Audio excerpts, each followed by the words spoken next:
Hi everyone. This is Dr. Numeha and I'm a neurologist. Actually कुछ दिनों पहले मेरे पास एक elderly couple आए थे and they had several issues थे उनके neurological problems थी.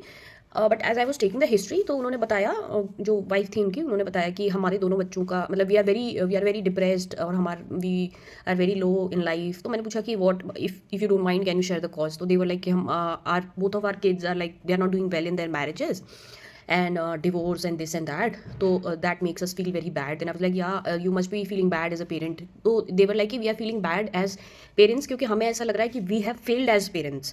कि मतलब शायद हम में कोई प्रॉब्लम है जिसकी वजह से our children are facing these issues in life. And जब हम दूसरों के बच्चों को देखते हैं कि they are well settled in life and things like that, तो हमें लगता है कि शायद इनके पेरेंट्स ने कुछ अच्छा किया होगा. तो दिस एक्चुअली मेरे को सोचने पे थोड़ा सा वो हो गया मजबूर हो गई मैं. तो parents obviously I am not a parent so I can not understand what parents go through. मेरे लिए कहना बहुत आसान है और पेरेंट्स के लिए समझना फील करना everything for the children is obviously वो बहुत डिफरेंट चीज़ है. I agree. But my problem is कि आप अपने आप को फेलियर नहीं समझ सकते ना because your children are not doing well in their life according to you. You have a certain kind of a vision कि this is a perfect life, ऐसा होना चाहिए लाइफ. बट हो सकता है कि उनके लाइफ में कुछ प्रॉब्लम्स आई हों, उन्होंने they might have tried a lot to make things work और नहीं हुआ हो, कोई बहुत अच्छा पर्सन नहीं हो उनके साथ. There are so many factors. इसमें आप ये सोच लेना एज अ पेरेंट कि शायद हम फेल कर गए, शायद हमारे में कोई कमी रह गई इसलिए हमारे बच्चे. पहली बात तो ये डिवोर्स और ये सारी चीज़ें जो हैं वो ऐसा नहीं है कि किसी को they make a bad person कि somebody who has taken a divorce is a bad person, somebody who's living in a supposedly good marriage which is not even a good marriage since ages is a good person. इतना आसान नहीं है, morality इतनी simple नहीं है. तो पहली बात तो ये कोई ख़राब चीज़ नहीं है, ये कोई सेक्सुअली ट्रांसमिटेड डिजीज़ नहीं है कि डिवोर्स ले लिया या रिलेशनशिप नहीं वर्क किया. तो please stop thinking like that.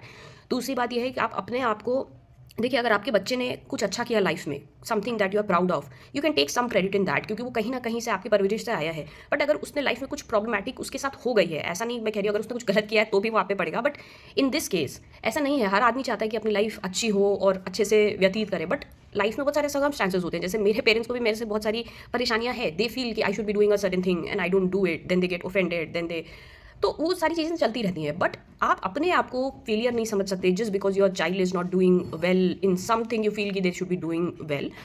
तो this is taking things too personally and I would request कि आप पेरेंट्स हो, आप you can feel bad about your child's life, you can try to support them, you can try to help them as much as possible, you can be there for them. But ये सोच लेना कि हमारे परवरिश में कुछ कमी रह गई इसीलिए मेरे बच्चे के साथ ऐसा हुआ, उसकी लाइफ ख़राब हो गई, ये and that, this is a very defeatist behaviour. And मतलब ये कहीं ना कहीं तो मतलब इट हैज़ ओरिजिन, इसका तो ईगो ही हो सकता है, अहंकार ही हो सकता है. तो आप अपने आप को इतना फुटेज मत दो. अगर आपके बच्चे की लाइफ में अगर कुछ गड़बड़ चल रहा है तो just be there for them. Don't take things so personally. Bye.